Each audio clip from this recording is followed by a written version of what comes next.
Muito bem, 11 em ponto então, está aqui o Dr. Gilberto Dias, coluna Seus Direitos. Hoje a gente vai fazer de uma maneira mais descontraída, porque sempre a gente traz aqui os advogados que falam sobre os direitos no pé da letra, no pé da lei, né? Ou seja, o que está lá escrito, muito bem interpretado por eles e explicado pra gente, né? Como a gente já está aí na derradeira, né? Mais uma semana, fora essa, mais uma semana ainda antes do Natal.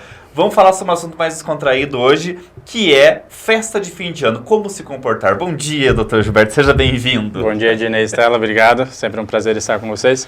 Prazer é nosso. Obrigado. Não é uma regra, não existe, né? Como a gente não existe uma lei, né? Não tem legislação nenhuma que fale sobre o assunto. E sempre vai prevalecer o velho e bom senso, né?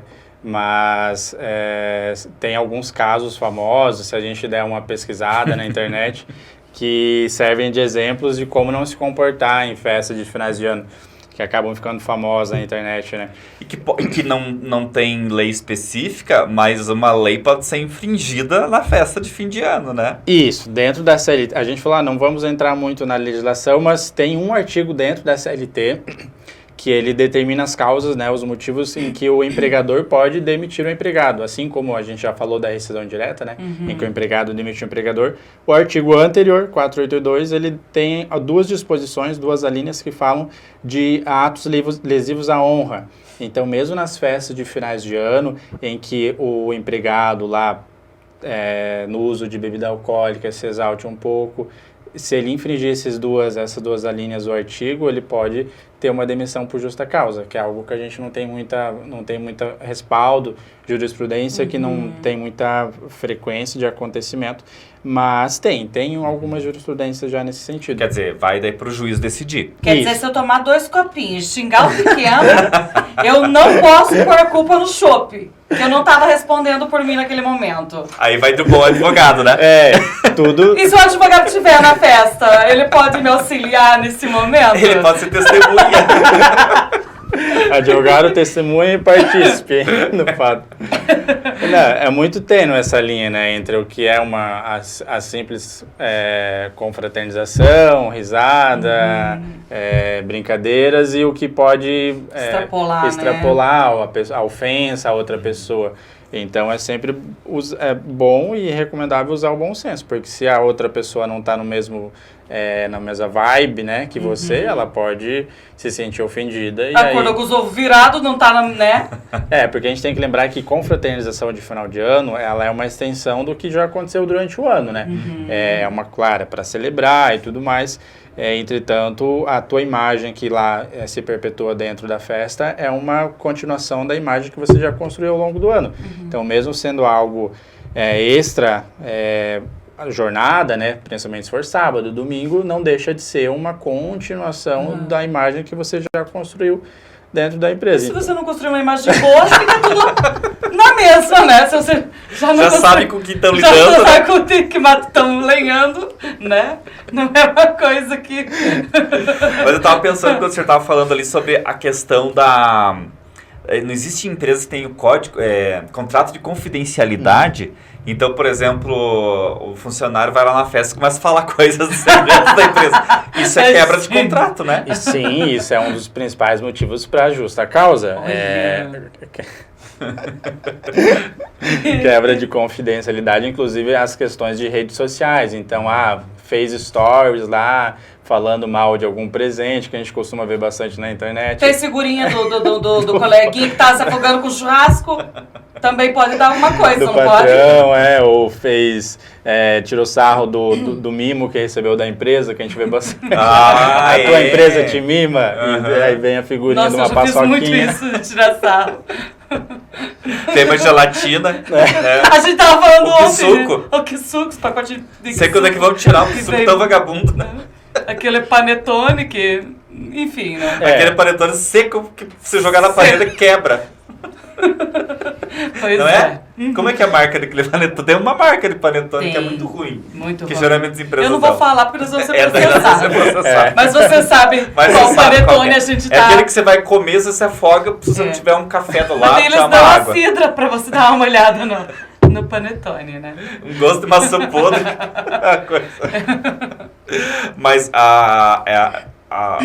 a crítica, nesse sentido, pode dar justa causa, inclusive. Sim, por exemplo, sim. recebeu a cesta e foi lá na rede tá, social da e sexta. criticou. Não, o que eu dei, fiz um levantamento antes de vir para cá para trazer para vocês questões relacionadas a redes sociais. Então, fez uma foto lá falando mal que vá contra a imagem da empresa, a empresa pode demitir por justa causa. No caso, o doutor fala do que é exposto em redes sociais. Isso. Mas o que é feito em Vegas, fica em Vegas. Tipo de repente, lá dentro, na festa... Depende do que foi acordado, né? Varia. Quem organiza a festa vai passar as regras.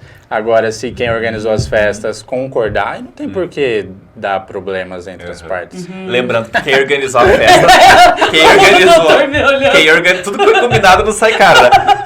Mas quem organizando a festa também não pode criar regras. Não, muito absurdas, Sei lá, por exemplo, na piscina só sem roupa, né? Porque é um tanto constrangedor para a pessoa, e daí a pessoa se sente obrigada a cumprir, porque é o chefe dela que está mandando, aí né?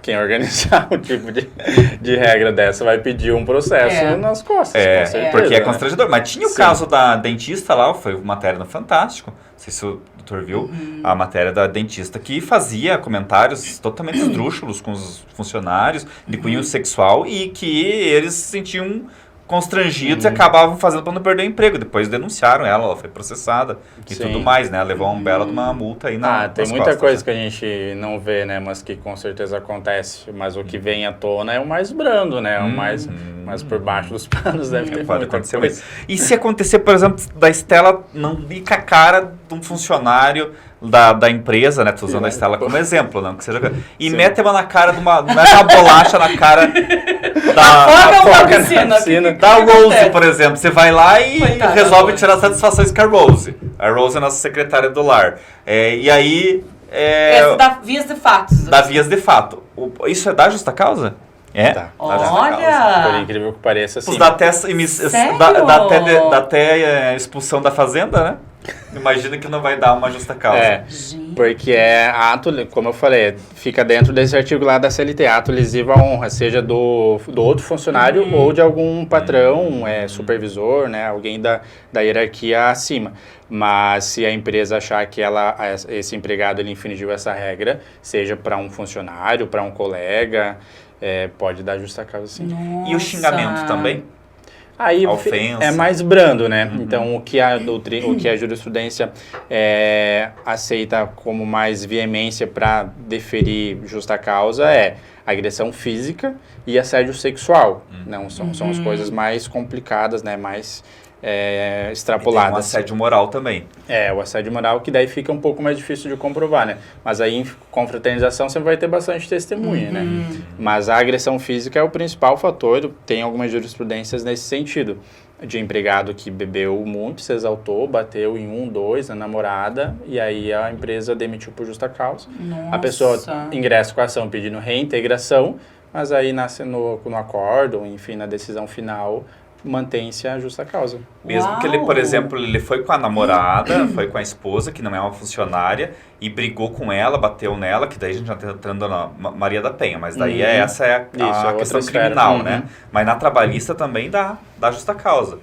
Você pode ir lá alegar que você demitiu o funcionário porque ele bateu na... Sim, inclusive eu achei uma jurisprudência exatamente dessa. De um namorado que bateu na namorada, né, um casal, dentro da festa, da confraternização da firma, e ele foi demitido por justa causa, por agressão.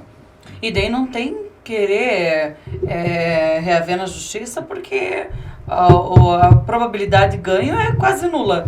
Depende do quanto de robustez terão as provas, né? Então, se tiverem um monte de testemunhas que deponham a favor do empregado, falando que não foi tão exagerado a briga, né? Tudo depende das provas. Nesses casos que eu analisei, foi justa causa, então...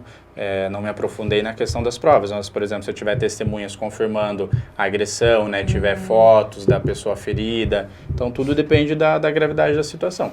O assédio sexual e o moral é um pouco mais difícil de comprovar, né, porque ele deixa marcas psicológicas, né, não deixa física, então você vai ter que, talvez, na instrução do processo juntar algum laudo, ou ter 3, no mínimo, testemunhas que confirmem que teve esse assédio, Porque essa linha entre o assédio sexual e uma simples cantada é muito tênue, né? No final de ano, a gente sabe que nas confraternizações pode ocorrer isso. E juntamente com a bebida podem vir essas cantadas. Justamente numa pool party também pode surgir. E aí você tem que saber que a outra parte pode não gostar dessa investida e para ela aquilo pode ser já um assédio, para você pode ser uma simples cantada. Olha que pergunta interessante aqui do Romeu. Ele está perguntando o seguinte: se dois funcionários ficam na festa de fim de ano e existe uma regra dentro da empresa que não pode haver casais, como é que fica? Depende se pergunta. Boa pergunta. Se a festa ocorrer final de semana, né, sábado ou domingo, o empregado ainda pode ter esse ponto a favor dele, caso haja um litígio, né, uma discordância entre empregador e empregado, de que aquele romance ali não aconteceu dentro da jornada de trabalho. Que foi só um rolezinho.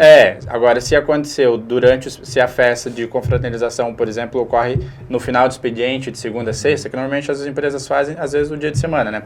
Depois do trabalho, no horário de trabalho, então fica dentro da jornada de trabalho. Então, ponto para o empregador, ele vai ter mais robustez para provar que no regimento, no código da empresa não podia ter relação e naquela festa era horário de trabalho, então pode demitir.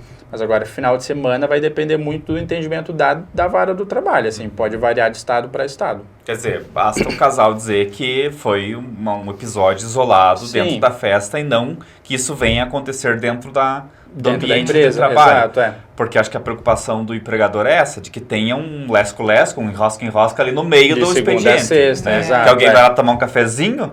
Mas daí é a canjibrina que provoca esses efeitos daí nas pessoas. Isso que a pessoa vai alegar provavelmente, né? Provavelmente. Sim. Mas e aí se a pessoa for casada? Olha só como botar uma pimenta nessa história, Estela Maris, aí né? não coloque essas pimentas. O assunto era pra ser brando, né? O assunto era pra ser leve. Não coloque menina. Olha o marido assistindo lá. O Barack Obama conheceu a Michelle Obama no trabalho. Né? Você conheceu são maravilhosos os dois, né? Acontece, né? E estão juntos até hoje. Mas eu também trabalhei numa empresa que tinha casais, mas eles trabalhavam em setores diferentes e você nunca via nem eles muito próximos, né? Que também é um profissionalismo, aí entra profissionalismo, né? Mas a festa da firma realmente é um ponto cego nessa história aí, né? Ainda mais se ela ocorre num domingo, num sábado. Exatamente, quando a pessoa já bebeu demais. O beber demais, aí entra a questão, né? Porque realmente tá rolando. O próprio chefe comprou o chopp, comprou a cerveja, comprou a cachaça, né? Para os funcionários se divertirem. O fato da pessoa se passar, se embriagar demais, também pode ser dar uma justa causa? Não, entra aí mais uma questão de advertência verbal, escrita, para tentar contê-lo no momento, né? Ou a posteriori, no dia da semana. Mas no momento, apenas ficar alegre, beber um pouco mais da conta, não seja uma justa causa. A não ser que depois dessa embriaguez ele cometa algum ato grave, né? Que aí pode ser, por exemplo, quebrar um contrato de confidencialidade, né? Quebrar um copo na cabeça do colega. Falar o que não deve. Exato. Contar os podres do coleguinha. Mas isso é um problema, na verdade, porque como são pessoas que convivem o dia todo, falando de trabalho o dia todo, né? Sabendo de coisas ali, e como o efeito da cachaça é justamente fazer a pessoa falar demais, né? Pode acontecer, é muito fácil de acontecer, né? Na prática a gente tem essas regras, mas a gente sabe que no dia a dia pode acontecer de outra forma, né? E festas de finais de ano acabam que formam seus grupinhos, você já tem afinidade, conversa, fala do ano, o que aconteceu, as rotinas. Então é meio que inevitável acontecer conversas. O que não pode é partir para agressão, partir para assédio, essas coisas mais de extrapolamento. Mas quando, como eu falei, o organizador delimitou as regras e ele está ali participando, não vai ter problema. A não ser que alguém se sinta mal ali dentro. Mas aí vai de você saber bem certo quem você está convidando. De modo geral, doutor, a má conduta na festa de fim de ano, ela pode ter reflexo, então, dentro do local de trabalho e isso pode encontrar a chancela da justiça, inclusive. Sim, depende da vontade da pessoa que sofreu o assédio, ou do agressor, ou do empregador, de acionar a justiça, né? Senão pode ser resolvido tudo dentro da empresa. Deu segunda-feira, senta, conversa, ou no próprio domingo à noite, fala, ó, não foi legal esse ato, assina uma advertência, um verbal, escrita, ou faz uma verbal e tá tudo certo. Sempre tem que ter bom senso. E sempre, né, é o momento para divertir, é o momento para extravasar, é o momento para que tudo aquilo que aconteceu ao longo do ano seja não só celebrado, porque geralmente as empresas, aquela empresa que não está com bons resultados nem faz festa, né? Não. Mas aquela que está com bons resultados, ela faz justamente para celebrar aquele momento, né? E o funcionário faz parte daquilo. Eu acho que a intenção do empregador é esta, né? Ele não é obrigado a fazer. Sim, né? A confraternização, ela mostra uma harmonia, né, entre empregador e empregado. É um momento para descontração, para networking, para conversa. Então, é um momento saudável. Não pode se tornar uma obrigação, embora seja de bom tom comparecer, não pode se tornar uma obrigação para nenhuma das duas partes. Entretanto, é um momento saudável para conversar, para, né, fazer uma refeição. E aí depende do grau de sucesso que a empresa teve, ela pode fazer 1, 2, 3 festas, enfim. Olha, essa pergunta do Márcio aqui vem bem calhar nesse sentido. A empresa pode perseguir, de alguma forma, punir o funcionário porque ele não foi na confraternização? Poder, todo mundo pode, né? A lei, você pode fazer o que bem entender. Existe livre-arbítrio do nosso país. O que vai definir o que você pode fazer são as consequências, né? Então, se a empresa perseguiu você por não ter comparecido, cabe ao empregado, se sentiu coagido, ingressar na justiça. Porque está errado, né? Não tem uma regra, né? É de bom tom comparecer, mas se você justificou ou compareceu por pouco tempo, ou, enfim, simplesmente não quis comparecer, é direito seu não comparecer. É de bom tom. Inclusive, eu como empregador digo que vou... Mas realmente, você se sente, né? O empregador, ele se sente... Claro, às vezes a pessoa tem uma justificativa muito plausível, né? Tá com problema na família, tem problema com álcool, pode acontecer. Exato. Olha, eu não vou porque eu tenho um problema e eu vou... Eu vai dar PT, Melhor Quando há uma ficar em casa. Quando há uma justificativa, eu acho que é plenamente compreensível. Agora, quando a pessoa diz eu vou e não aparece, eu acho que é não valorizar o que o empregador fez para ele, né? Exato. Porque foi feito para o funcionário. Exato. Aquilo, né? Ninguém é obrigado a ir. Eu sigo isso como regra, inclusive para qualquer outra festa que eu venha a oferecer, né? Ninguém é obrigado a ir. Mas, poxa, avisa se não vai, né? Avisa por que não vai, né? Porque é uma forma de respeito por quem está te convidando. E respeito, Acho que vale para a vida isso, né, doutor? Não vale só para a festa de fim de ano, mas principalmente para a festa de fim de ano da firma. A nossa querida André está aqui, dando um bom dia, né? Também, parabenizando pela entrevista. Dicas bem importantes para a gente se preparar aí para as festas de fim de ano. No mais, leva engove, leva, né, um sal de fruta. Uma chunguinha. Se tiver, prepare. Não vai levar sunguinha para uma festa que não tem piscina. Se não tiver piscina, não leve, por favor. Ninguém é obrigado, né? Ninguém é obrigado, no caso, a TV de sunguinha. Mas caso... Caso precise. Mas caso precise. Muito bem. Doutor, muito obrigado. Vamos só resumir a nossa conversa hoje, então. Não existe legislação específica, mas pode haver encaixes, né? Isso. Na legislação já existente. Dependendo do que acontecer, do tipo de agressão ou do tipo de exaltação do funcionário, ele pode se encaixar ali dentro do artigo 482 e pode ser demitido por justa causa, sim. Nós começamos falando de bom senso e vamos terminar falando, né? Bom senso e canja de galinha não faz mal para ninguém, né? Exatamente. Obrigado, doutor Gilberto Dias. Sempre um prazer tê-lo aqui conosco. Para dos seus direitos, doutor Gilberto sempre vem falando da área trabalhista, né? Da área da relação patrão-empregado aqui no nosso programa.